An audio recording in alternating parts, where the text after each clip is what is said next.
Signifikan dari pertemuan GC Session ini di tahun 1888 adalah mereka membaptiskan gereja Advent menjadi baru dalam kekristenan.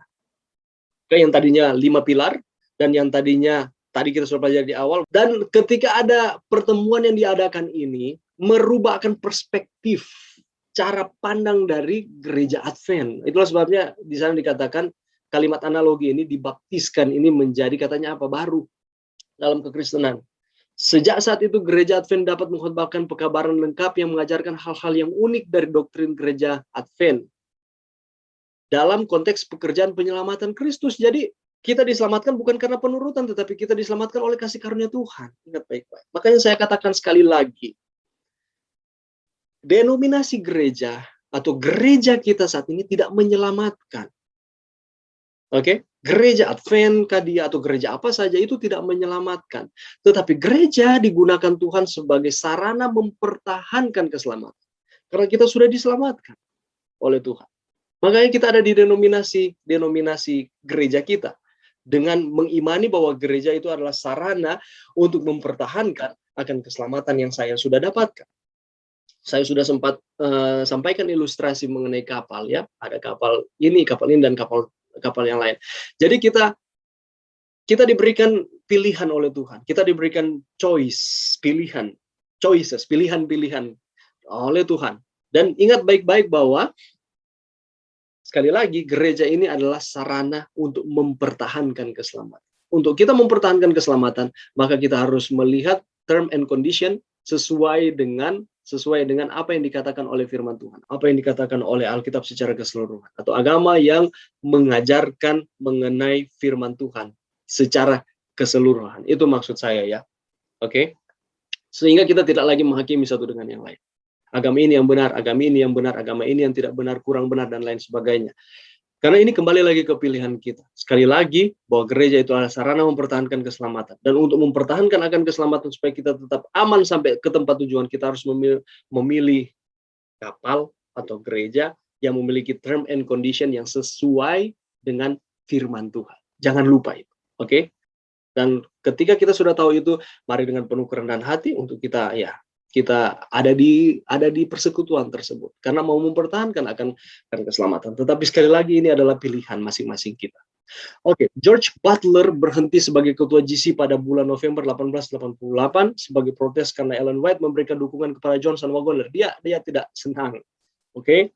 Karena Butler katakan itu adalah hukum upacara, sedangkan Jones dan Waggoner didukung oleh Mrs. White. Mereka katakan bahwa itu adalah hukum upacara, hukum moral, dan hukum moral tidak menyelamatkan, tapi justru hukum moral itu adalah sifatnya adalah kita menurut oleh karena kita sudah diselamatkan.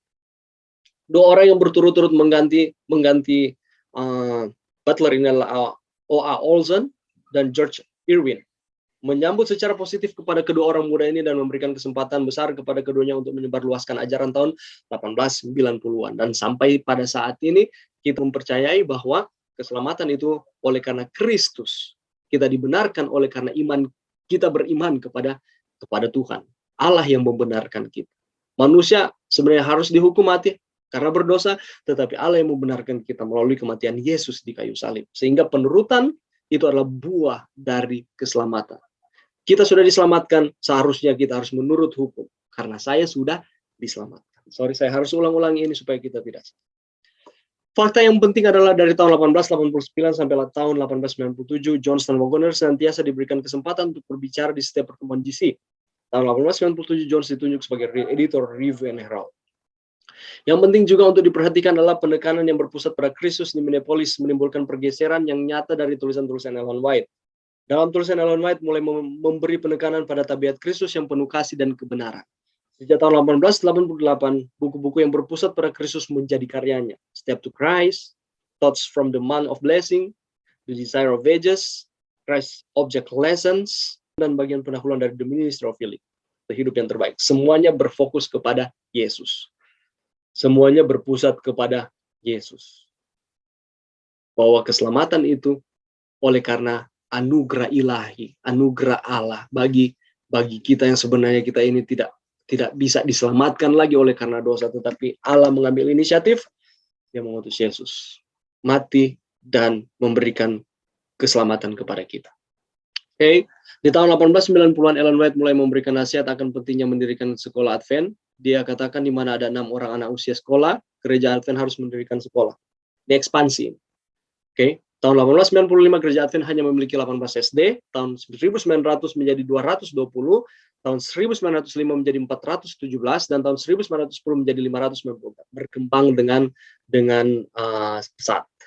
Ini yang dimaksudkan dengan ekspansi, dan juga salah satunya di dunia pendidikan. Pendidikan sekolah dasar adalah sistem pendidikan dalam gereja Advent yang paling belakangan berkembang, tetapi berkembang secara cepat, atau perkembangannya sangat cepat. Pendidikan gereja Advent akan senantiasa menjadi sehat apabila berjalan bersama dengan misi denominasi, misi penyelamatan akan jiwa-jiwa. Oke, bukan hanya sebatas akademis saja, tetapi lebih daripada itu, ini juga berbicara mengenai bagaimana caranya supaya orang tetap setia kepada Tuhan, mempertahankan akan keselamatan.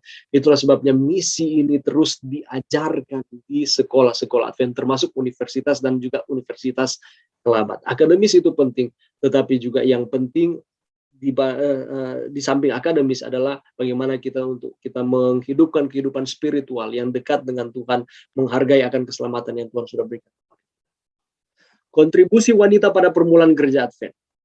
Ini peran wanita. Jadi sumbangsi dari pergerakan gereja Advent ini bukan hanya oleh pria saja, tetapi ada wanita-wanita yang berperan.